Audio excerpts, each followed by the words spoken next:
Thanks, Jane. With us and Bill O'Reilly in the Unresolved Problem segment. Tonight, as you know, politicians often change their positions, sometimes for honest reasons, sometimes not.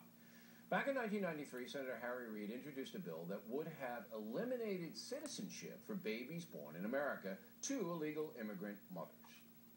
If making it easy to be an illegal alien isn't enough, how about offering a reward for being an illegal immigrant? No sane country would do that, right? Guess again.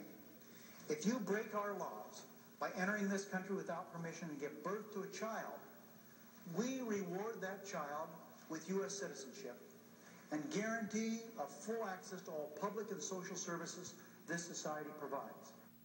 Now, 6 years later, Reid apologized for those comments, saying he was embarrassed by them. Of course, the anchor baby issue is now back in the news. With us, conservative pundit Ann Coulter. I thought I was watching you out there. I thought you wrote that for Reid in 1993. No, I'm a little tougher. Here's my question. On an issue like anchor babies, how can you change your position? I mean, it's not like abortion or maybe the war in Iraq or whatever. When things, are fluid, in abortion, people have conversions and this and that. But anchor babies is a basic public policy issue. Right. Is it fair to give citizenship to people who sneak into the country or not? So he changes his position. Why? I think you're wrong that this is unusual. Democrats do it all the time in both directions. They'll say something based on common sense, then go check with the mothership. And oops, no, the Democratic Party does not believe in common sense, and they have to come out and apologize for it.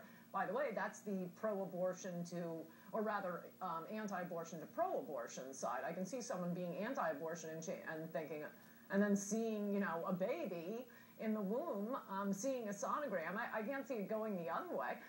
Or they say what they really believe, and they're crazy liberals, like Obama speaking to a group of Muslims endorsing a mosque at ground zero, and then they hear from the people and they change their minds. No, Democrats do this all the time because they're completely ungrounded. They are doing everything they say for political reasons, as Reid did with the mosque. Reid really looked in 93 like a guy who was making a case that is being made exactly today. Well, of course, because it's the you're only rewarding rational illegal point. behavior. Yes.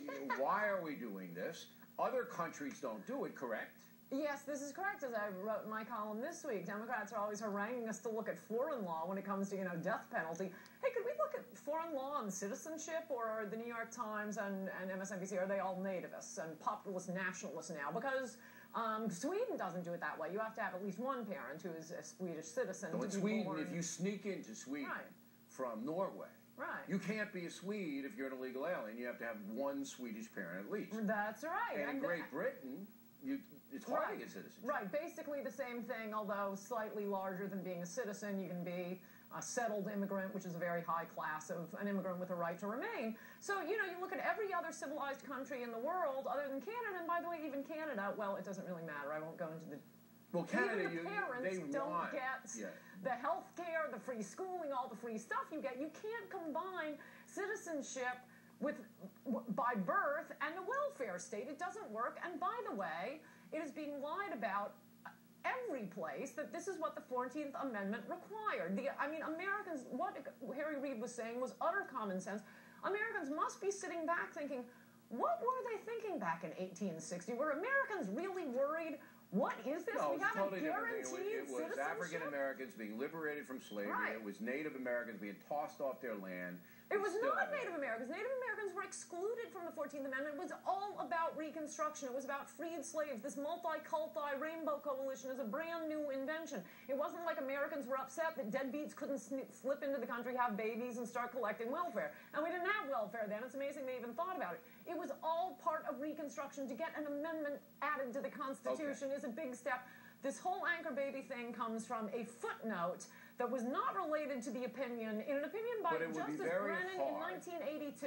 It'll be very hard, and I think impossible. It is not in the Constitution. I think it's impossible now to get that anchor baby thing to be illegal, because you would have to get they would tie it to the 14th. Then it would have to go to the Supreme Court. Is it part of the amendment or not? Look, whether this is done by legislatively or by passing an amendment, I don't care about. I do care about being lied to about what the 14th Amendment says, and that is a lie. Let's get into... They can argue about what to do about it all night long, but the 14th Amendment was not to give illegal aliens the right to be citizens. No, it was specifically to give adult, full-grown, freed slaves the rights of citizens. Americans were enraged that the South, after we fight a civil war, are still not treating blacks as citizens. That's what the 14th Amendment was. We do owe blacks. We do not owe the entire world. Going forward, I think it's almost impossible to get this anchor babies thing out of there.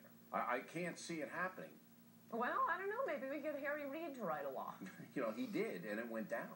Reid tried. When? Did the, 93. By the way, 93, no, 93, it wasn't the problem it is today. No, we needed that's a few true. years for but the Reid Ford is on Foundation. the opposite side of the fence now. We needed the Ford Foundation to spend some time getting illegal immigrants to come across the border and apply for welfare. Now it is a crisis for a country that's in bankruptcy. We need like one of those deficit tickers. Right. We need a ticker for how much anchor babies are costing American taxpayers. Maybe 5 years from now, we're not there yet. Maybe with the new, if there's an immigration bill passed, that should be part of it. That would be a solution. You pass a new immigration bill, and you say, we're going to give you a pathway to citizenship, but no more anchor babies, no more of this. And also, please note that this is why the courts are so important. I want to give you a plug. Ann and Carville, right? That crazy guy, James Carville? You're going to be at the Atlantic City Hilton. Beck and I were there last week. Great crowd. Saturday night, right? And you're going to beat up Carville, I understand. Yes. You're going to beat him to a pulp. Is that right? All right. Well, that'll be worth going. There you go. In a moment, did you see that? Liberal group attacked Sarah Palin by using the grizzly bear analogy.